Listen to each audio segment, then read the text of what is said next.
নারী বিদ্বেষী বক্তব্যের অভিযোগ এনে জামায়াত আমিরের প্রার্থিতা বাতিলের দাবিতে ইসিতে 11 নারী সংগঠন।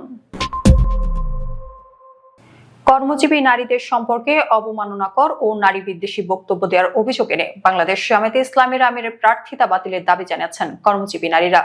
8 ফেব্রুয়ারি রোববার 11টি নারী সংগঠনের নেত্রীরা প্রধান নির্বাচন কমিশনারের সঙ্গে বৈঠক করে এ স্মারকলিপি দেন। রাজধানী আগারগাঁওয়ে নির্বাচন কমিশন সচিবালয়ে স্মারকলিপি দেওয়া শেষে সাংবাদিকদের ব্রিফ করেন গণতান্ত্রিক বিপ্লবী পার্টির সাধারণ সম্পাদক মোশরেফা মিশু।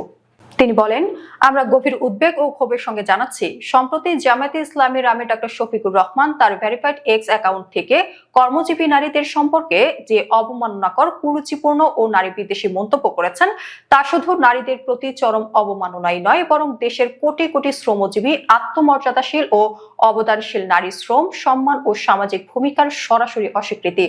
মোশরেফা মিশু বলেন, পরবর্তীতে সংশ্লিষ্ট দলের পক্ষ থেকে ওই মন্তব্যকে হ্যাকিং এর ফল বলে ব্যাখ্যা প্রদান করা হলেও ভেরিফাইড এক্স অ্যাকাউন্ট থেকে প্রকাশিত এমন বক্তব্যের ক্ষেত্রে এই দাবি গ্রহণযোগ্য হতে পারে না।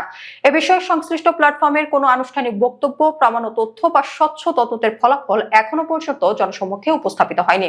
এদিকে গণমাধ্যমে প্রকাশিত তথ্যে জানা যায়, ওই হ্যাকিং অভিযোগে বঙ্গভবনে এক কর্মীকে গ্রেফতার দেখানো হলেও এ বিষয়ে পুলিশের পক্ষ থেকে পরস্পর বিরোধী তথ্য এসেছে। পরবর্তীতে আইন শৃঙ্খলা বাহিনীর সংশ্লিষ্ট কর্মকর্তারা জানান, আটক ব্যক্তির বিরুদ্ধে হ্যাকিং এর সঙ্গে সম্পৃক্ত থাকার কোনো সুনির্দিষ্ট প্রমাণ পাওয়া যায়নি। এ ঘটনা প্রবাহ তথাকথিত হ্যাকিং দাবিকে আরো প্রশ্নবিদ্ধ করে।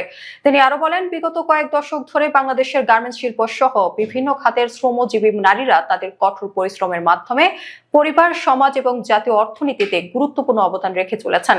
তাদের এই অবদানকে অবমূল্যায়ন করে প্রকাশ্যে এ ধরনের বক্তব্য দেওয়া সংবিধান স্বীকৃত সমতা, মানবাধিকার, নারী মর্যাদা ও সামাজিক ন্যায় বিচারের চরম পরিপন্থী।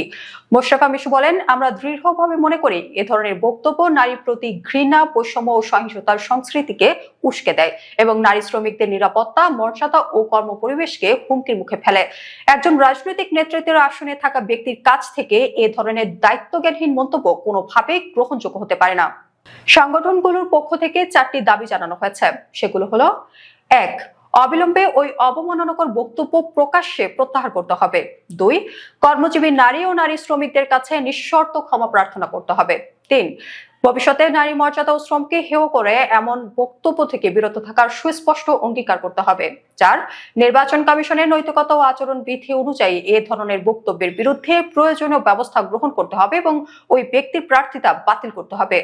এক প্রশ্নের জবাবে মোশরেফা মিশু বলেন, গণতান্ত্রিক রাষ্ট্র ব্যবস্থা সব নাগরিকের সম্মান, শ্রমের মর্যাদা ও সমান অধিকার রক্ষায় নির্বাচন কমিশনের ভূমিকা অত্যন্ত গুরুত্বপূর্ণ। এই বিষয়ে ইসির সদয় হস্তক্ষেপ ও কার্যকর পদক্ষেপ প্রত্যাশা করছে। স্মারকলিপিতে স্বাক্ষর করেন গণতান্ত্রিক বিপ্লবী পার্টির সাধারণ সম্পাদক মোশরেফা মিশু, ঢাকা বিশ্ববিদ্যালয়ের অধ্যাপক সামিনা লুৎফা, গার্মেন্টস শ্রমিক মুক্তি আন্দোলনের সভাপতি শবনম হাফিজ, এনটিআর এর মুখপাত্র ফেরদৌস আরা রুমি, নারী রাজনৈতিক ফোরামের সংগঠক নাফিসা রায়হানা, রাষ্ট্র সংস্কার আন্দোলনের নারী বিষয়ক সম্পাদক জাকিয়া শিশির, আইনজীবী তাবাসসুম মেহনাজ মিমি, গ্রিন গার্মেন্টস ওয়ার্কার্স ফেডারেশনের সভাপতি সুলতানা বেগম, জনভাষের কেন্দ্রীয় সদস্য শামীম আরা নিপা, গণতান্ত্রিক অধিকার কমিটির সদস্য মার্জিয়া প্রভা এবং নারী পক্ষের প্রতিনিধি।